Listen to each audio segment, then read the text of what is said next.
Un cordial saludo. Un día más, con la gracia del Señor, proseguimos el comentario del Catecismo de nuestra Madre la Iglesia.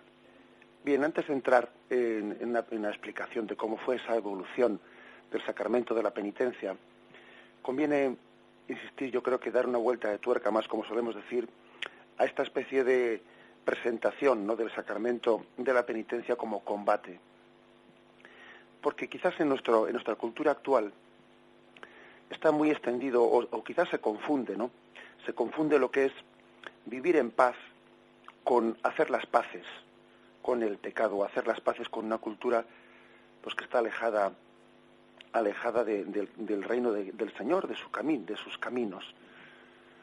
Cuando a veces pues se pueden escuchar, ¿no?, ciertas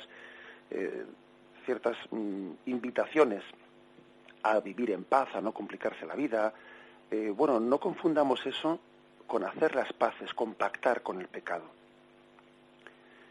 Hay que vivir en paz sin hacer las paces con el pecado. Porque casi hoy en día hemos podido llegar a confundir el término de paz, el paz con un pactar indebidamente, con los valores de esta vida contrarios a Jesucristo. Cuando se dice en nuestros refranes, bueno, por la paz de una Ave María, la verdad es que uno se echa a temblar. Se echa a temblar porque da la impresión de que detrás de eso, de ese término que es una falsa paz, es una falsa paz que lo que está haciendo es una componenda con los valores de este mundo contrarios a Jesucristo. El cristiano está llamado a vivir en paz, pero en medio de una lucha, en medio de un combate, en medio de una milicia, sin pactar, no con la mediocridad, sin pactar con todo aquello que sea contrario al camino del Señor. De hecho, acordémonos de que los pecados capitales, de los cuales también pues en la tercera parte del catecismo, no referida a la moral, sin duda alguna allí nos explayaremos en ello, pero la Iglesia siempre ha predicado los pecados capitales contraponiéndolos a las virtudes contrarias. Y cuando se nos ha enseñado contra la soberbia, humildad, contra la avaricia, generosidad, contra la lujuria, castidad, contra la ira, paciencia, contra la gula, templanza, contra la envidia, caridad, contra la pereza, diligencia. Es decir, al presentársenos de esta forma, pues el mensaje, el ideal de Cristo se nos está presentando en clave de milicia, en clave de combate. Hay de aquel que no sea consciente de ello, ¿no? Hay de aquel que no sea consciente de que debe de luchar, que está ante un enemigo, y ante ese enemigo no debe de pactar, ¿no?, sino de que debe de apoyarse las armas de Cristo para combatir frente a él. Quizás nuestro mundo, nuestra cultura, es muy dada a querer hacer un falso irenismo, una falsa paz, que ya el Señor nos previno frente a ella. Mi paz os dejo, mi paz os doy, pero no la doy como la da este mundo. Que nosotros casi entendemos por paz una especie de pacto con el pecado, y esa no es la paz de Cristo. Que el Señor ya dijo, he venido para que el mundo pues esté en guerra en este sentido, para que el mundo esté ardiendo. He venido para poner patas arriba, ¿no?, la falsa paz. Eso ya nos lo dijo el Señor. Cuando dice, para que los padres se enfrenten a los hijos, el marido a la mujer, es decir, esas expresiones bíblicas hacen referencia a que la paz de Cristo pues puede ser perfectamente compatible, y de hecho es que es así con el combate, con la milicia, con tener que afrontar situaciones desordenadas. Y a veces para ordenar el desorden hay guerra, y supone milicia, supone combate. Y puede ocurrir que alguien invoque la paz en medio de su desorden, diciendo, déjame en este desorden que estoy en paz en medio de este desorden. Eso puede ocurrir. Y en nuestra cultura pues hay una tendencia grande a pactar en vez de que nuestra vida pues sea traducida a esa milicia, a ese combate. Y así, por ejemplo, pues frente a esa predicación de las dos banderas, ¿no?, de las dos banderas, de la bandera de Cristo y la bandera del mundo, frente al pecado capital de la soberbia, la Iglesia ha predicado la humildad, ¿no?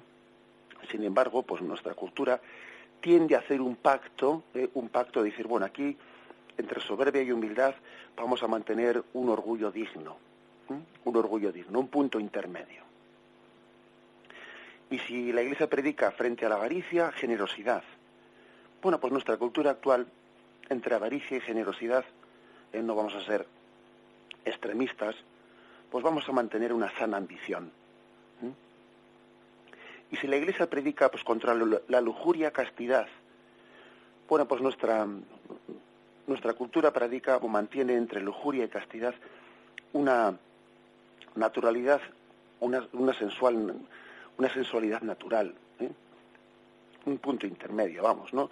Y si decimos contra la ira, paciencia, pues nuestra cultura dice, bueno, pues entre la ira y la paciencia también hay que tener un carácter espontáneo que también justifique ciertas salidas, ¿no?, de tono. Y si nuestra fe católica dice contra la gula, templanza, pues aquí también se dice en nuestra cultura que hay que tener un gusto propio, que tampoco hay que ser extremistas. Y si se dice contra la envidia, caridad, pues parece que en esta cultura está bien visto una especie de egoísmo controlado. Y si se dice no contra la pereza, diligencia, pues también se acepta una especie de comodidad moderada o también una especie de pacto en el que nos consentimos pues una especie de egoísmos pero consensuados. Tu egoísmo llega hasta aquí, a cambio de que tú me digas hasta aquí mi egoísmo, etcétera, etcétera, ¿no? Un egoísmo consensuado, como muchas veces ocurre, ¿no? Y se vive en las amistades con un egoísmo consensuado, o dentro del matrimonio incluso, un pacto de egoísmos. Bien, quiero decir que en esta vida, ciertamente, la cultura de esta vida, con un falso, esconde bajo un falso pacifismo esa especie de pacto con el pecado. Y fácilmente se califica, se acusa de extremismo al combate contra el pecado.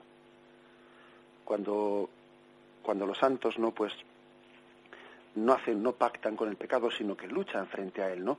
Y predican y viven o intentan vivir nuestra doctrina de la Iglesia que no pacta con el pecado, pues enseguida se califica de eso de una moral